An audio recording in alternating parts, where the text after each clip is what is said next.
গুনার ফিরিস্তিগুলো একটা একটা করে স্বীকার করে আল্লাহরে বলেন, আল্লাহ আমি পাপী, আল্লাহ আমার চেয়ে বড় পাপী এই দুনিয়াতে কেউ নাই, আকাশের নিচে জমিনের উপরে আমার চেয়ে বড় পাপী কেউ নাই। একটা একটা করে আল্লাহ স্বীকার করি আমি পাপী, সব পাপের স্বীকৃতি দিলাম। পৃথিবী না জানুক আমি তো জানি, আমি কি পাপ করেছি, হায় আমার পাপের করলে বিচার, বাঁচার আমার নাই উপায়। দয়াময় তুমি মাফ করো আমায়, মাফ করো আমায়।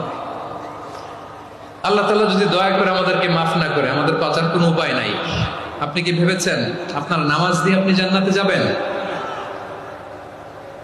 আপনি তাহাজ্জুদ গুজার, সেজদা দিতে দিতে কপালে দাগ ফেলেছেন, এটা আপনারা জান্নাতে নেবে না? আপনি এলাকার সবচেয়ে বড় হাতেম তাই দানশীল, এই দানের ভরসায় বসে আছেন, কুশ্চিন কালো ভাব। আমাদের নামাজ, আমাদের রোজা, আমাদের ইবাদত, এগুলো কি মিজানের পাল্লায় উঠালে কোনো ওজনই হবে না। তবে আমাদের একটা